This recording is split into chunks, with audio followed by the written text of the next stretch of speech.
Hey, I'm Brett. So you get your Weebill Lab in the mail. Now what? In this video, we're going to go over all the steps to getting everything set up so you can get right to filming. Special thanks to Zhiyun for sponsoring this video. Once you unpack everything, the first thing you're going to need to do is charge your batteries. Now, quick word of precaution. Only use the batteries and chargers Zhiyun has provided. Third-party batteries could damage your Weebill Lab and possibly void your warranty. Once charged, installing the batteries is really easy. Now, you may have difficulty opening the battery door at first, and one way around this is to use the heel of your hand. Just grab the battery cover, rest your hand up top, and pull back a little bit. Unlike most electronics, the batteries are actually facing in the same direction, which should make it really easy to install these things even if you're doing it in the dark. That's really neat. Before we power this thing on, let's get our camera set up and balanced. Now, this might be familiar to some of you, but things are a little bit different with the Weebill Lab. Now, first things first, let's mount our camera to the 2-in-1 quick release plate. Now, quick tip, if you need to change batteries, swap memory cards, or slap this on a tripod, simply remove the ARCA portion of the plate, and when you're done, put it back on, and you'll be perfectly balanced. Speaking of balance, you'll want to position your camera on the back half of the plate. The bigger your camera and lens setup, the further back you should place your camera on the plate, so as to leave room for balancing later on. Now, balancing your gimbal is absolutely crucial to getting the best experience, footage, and battery life with the Weebill Lab. The goal is to set up your gimbal in a way that you can freely move your camera setup by hand and the position remains as still as possible. Now, you'll also want to set up your camera the way you intend to film. This means removing any lens caps, attaching any cables, or attaching any external accessories like a focus motor. Now let's get started. By locking each axis, we can focus on balancing one section at a time. We'll start with the tilt axis first.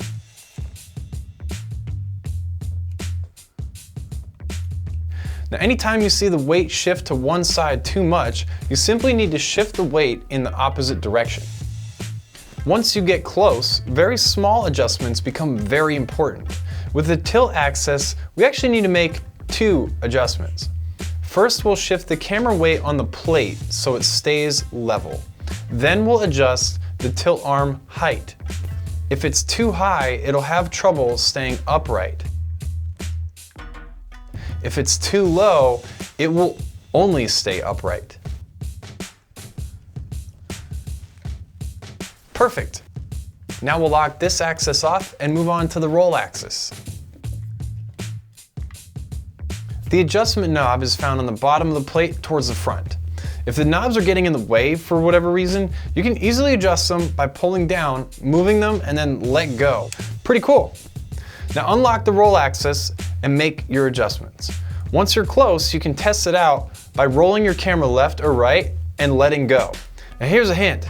If it falls down too fast on both sides, you may need to make a small adjustment to the height of the tilt arm. Adjusting the pan axis is a little bit different than what you might be used to in the past.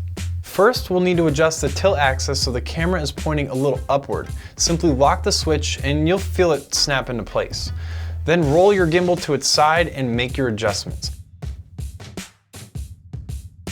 Again, test it by moving it and letting it go.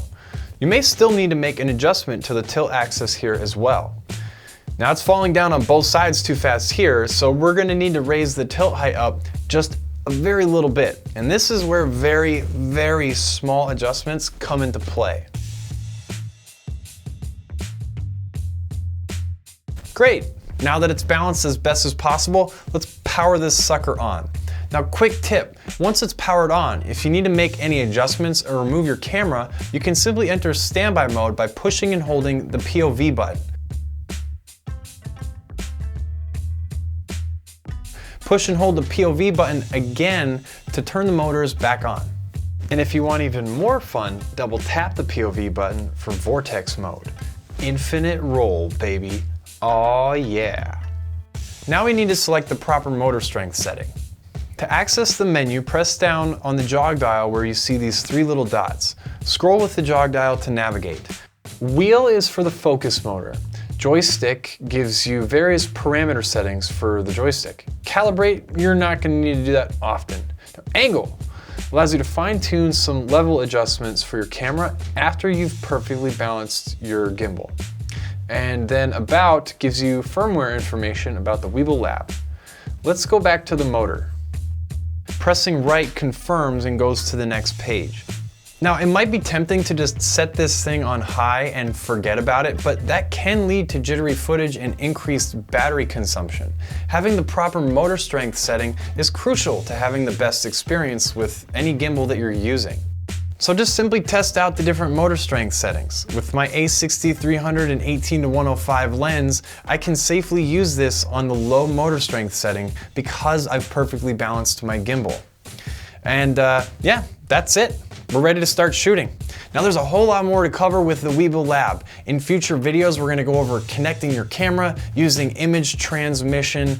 We got some cool creative hidden tricks to share, and we're gonna be diving into the different filming modes with the Weebill Lab. Subscribe and stay tuned, you don't wanna miss it. Oh, and thumbs up down below if you like the vid. Until the next one, I'll see ya.